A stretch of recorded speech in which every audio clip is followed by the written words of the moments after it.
So you want to work with teas, herbs. What's that say? Teas, herbs, and so you want to work with teas, herbs, and more. Well, you've come to the right place. And I'm gonna stop that accent right now. So this is gonna be a super chill video. Hi, welcome back to the Cozy Alchemist. I think I'm hilarious. But anyways, welcome back to the Cozy Alchemist. My name is Ashley Durden, and I am here to teach you how to have a cozy lifestyle and all things, not just an aesthetic.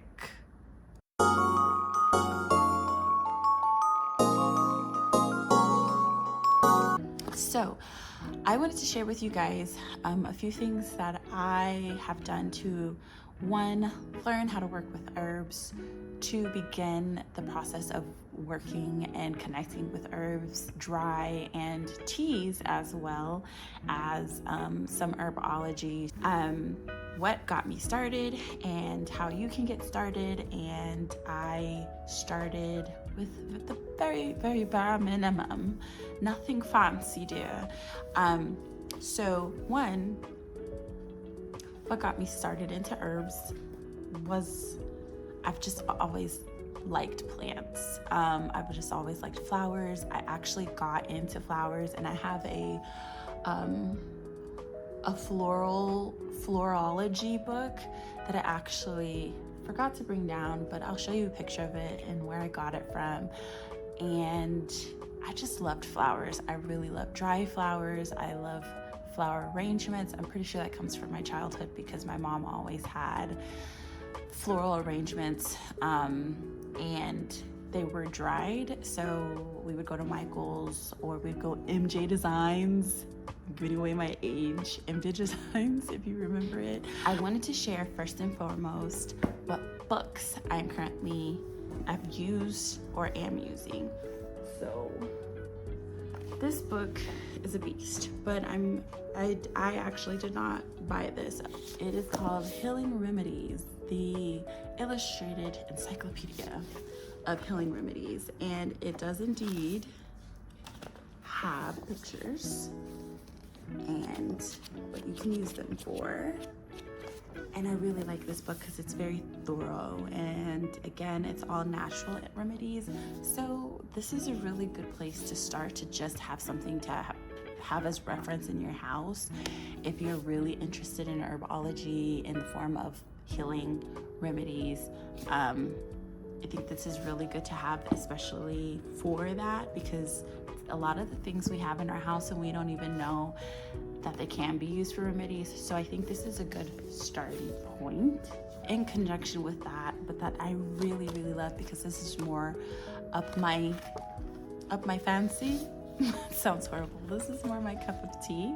That's better and more fitting. This is my cup of tea, the Encyclopedia of Magical Herbs. I love this so much. It's just so fun and it's so easy. It's so easy. I don't know why that book makes me feel a little bit overwhelmed, because there is a lot of like information, scientific stuff, which is so necessary, and I do appreciate it. This is just more my cup of tea.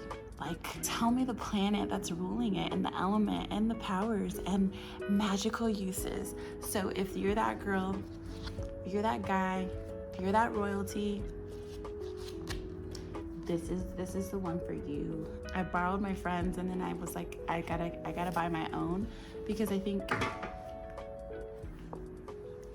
that was just rude. There goes my lighting. So this one is definitely more for that. If you were just like, I'm not into that, that's fine, don't get this book. But if you are, it tells you the name, and then like it'll go over the planet, the elements, and the magical uses. Now the magical uses, the reason why I really like it because I like folk tales, and that's where a lot of the magical uses and understanding of the planets come from. It comes from generation to generation sharing experiences and sharing knowledge about how they use the plants, and some of it does tell like folk tales and how they used it back in the day and what people used to say it was good for and what it could do for you, and I love that kind of stuff. So that's also a reason why I enjoy this one. And then my more recent one, because I really wanted to get into the practice of creating and making my own tea and drinking it using herbs, dried herbs. So I got this, and it's the tea recipe book. Super simple. It's 50 hot and iced teas from lattes to bobas. I love boba. I'm a boba girl myself. And yeah, I just marked a couple that I wanted to try, and then me and my son have tried a couple, and then I've taught him like how the different things that go into creating tea and how to know the herbs and how much, if you need heat or if you don't need heat for the herb, depending on if it's a flower or root, etc., etc. But this was really good for those who just want to start playing around with the herbs. I would say get this if you're past the point of just wanting to familiarize yourself with just herbs by themselves and you want to actually get into like creating and doing something with them. I would highly suggest this one right here.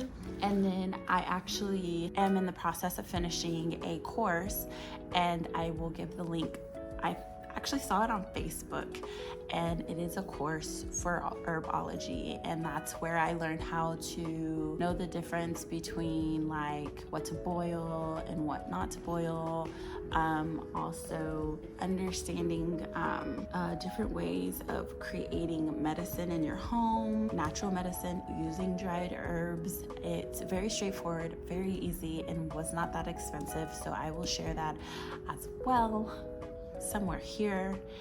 And that is a lot where my unschooling with my son, doing herbology class with him, a lot of the classes that we have done is me taking the knowledge that I've learned and like reteaching it to him, so he's also learning along with me. And so that's been fun and enjoyable, and it helps me to learn a different side of herbs. But quite honestly, if you're like, I don't want to buy a book, I just want to get my hands into herbs, I highly suggest that. That is exactly where I started pre-books.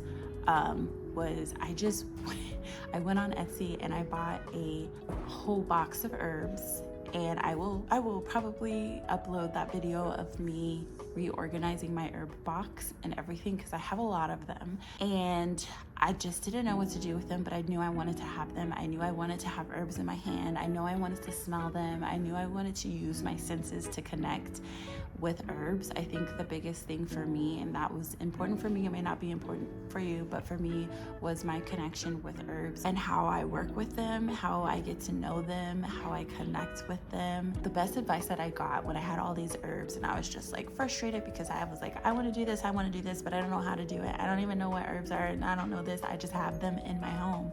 My friend was like, well, what do you want to do? And I was like, I want to get to know them. And she was like, what do you do to get to know somebody? And I was like, spend time with them. And she was like, so then spend time with them. And I was like, what does that mean? And she was like, what do you think it means? And I was like, I don't know. I talk to them. And she was like, sure, you can, if that's what you want to do. Is that what you want to do? And I was like, sure, but I don't know if that's not gonna really help me get to learn them. And she was like, what would? And I was like, I kind of just want to have them in my hand and sniff them. And she was like, so then go through all the herbs and feel them in your hand, learn their texture, and sniff them and learn their scents. And that's where I started, guys. I started through sniffing and rubbing herbs together in my hand. So when I say start with what you have, start with what you have. Anybody who is telling you have to have all these books or you have to have all these things to connect and to build a relationship and an understanding and also a respect for herbs, they're selling you something, because you don't have to have those at all. Are they beneficial to your growth and understanding the different, the complexities of these herbs? Absolutely, of course, go for it. But do you have to have that to start? Absolutely not. That's all I have for you guys.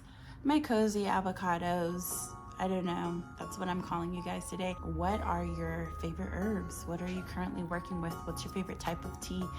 Tell me all the things. Okay, and I will talk to you in the next video. See you then. Bye.